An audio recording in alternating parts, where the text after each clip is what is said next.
Buddy Hield at Los Angeles Lakers, yan ang ating pag-uusapan. Final seconds. Bryant for the win. Bang! Parang wala pa rin daw nagbago sa Golden State Warriors kahit na umalis sa kanila itong si Klay Thompson. Ito nga ay dahil sa addition ni Buddy Hield na nakuha ng Warriors mula sa isang sign and trade. May kontrata nga ito sa Warriors na nagkakahalaga ng nasa $21 million sa loob ng 3 taon. At may player option naman ang huling taon dito. Alam naman natin na lumipat na ng Dallas Mavericks itong si Klay Thompson. Pero magkaganon man ay hindi naman nagkakalayo ang laro nila ni Buddy Hield. Na kung usapang championship lang naman at all-star appearances ay walang-wala talaga si Buddy Hield kay Klay. Pero dahil sa magiging magkakampi na si Stephen Curry, Draymond at Buddy Hield, ay maaari nitong malagpasan or gayahin ang ginagawa nilang play kay Klay Thompson dito kay Buddy Hield. Lalo at isa rin itong scorer gamit ang kanyang pagiging sharpshooter. Pero hindi lang yan dahil umaatake nga rin ito sa basket. Na last season nga sa pagitan ng Indiana Pacers at Philadelphia 76ers ay nag-average ito ng 12 points, 3 rebounds at 2 assists per game. Na may impressive naman ito na 38% beyond the arc. Na ayon pa nga kay Stephen A. Smith, na ito daw si Buddy Hield ay upgrade daw ni Klay Thompson. Na kung makikita nga sa screen ay mas madami pa ang nagawang 3-pointers ni Buddy Hield kesa sa greatest shooter of all time na si Stephen Curry. At pumapangalawa nga lang ito kay Buddy Hield since 2019-2020 season pa. Kaya ganyan ka-solid na sharpshooter ang bagong sniper ng Golden State Warriors na pumalit kay Klay.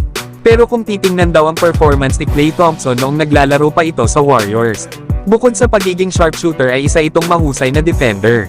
Kaya ang tanong ay kaya ba daw ni Buddy Hield na maging mahusay na defensive player sa Warriors?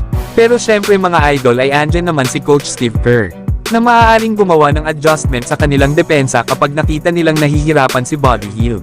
Lalo at andyan sila Andrew Wiggins at Draymond Green na maaaring umalalay kay Buddy Hield. Kaya panigurado na itong si Buddy Hield ay lalong gaganda ang performance sa Warriors. Alam naman natin na itong si Coach Steve Kerr ay mahusay na gumawa ng mga play sa kanyang mga shooter na players. Lalo at itong si Curry at Draymond Green ay mahuhusay na mga playmaker. Kaya naman ay magbi-benefit talaga dito ang katulad ni Buddy Hield sa Golden State Warriors. Pero kayo mga idol, ano ang masasabi nyo dito? Samantalang Jovan Buhan ng The Athletic, nagbigay naman ng babala sa Los Angeles, na dapat daw silang mag-focus sa era nila LeBron at Davis at maghanap daw sila ng ispang future star player.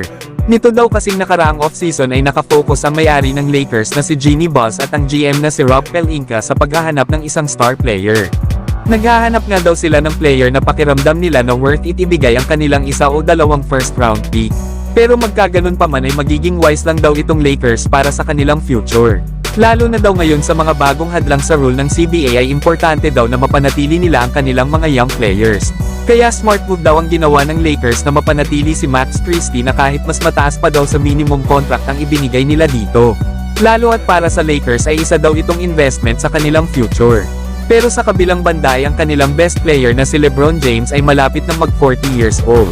At ang kanila naman daw second best player ay malapit na ring mag 32 years old. Na nasa 1 o 2 taon na lang ang Lakers para sila ay manalo ng championship kasama nila LeBron at Davis. Kaya kung ang pipiliin ng Lakers ay mag-focus sa kanilang mga draft picks at young players, ang tanong sino daw ang makakatulong nila LeBron James at Davis para manalo pa ng isang championship. Lalo at sila Dalton Kennech at Max Christie lang sa ngayon ang may malaki ang chance na makasama sa rotation ng Lakers next season.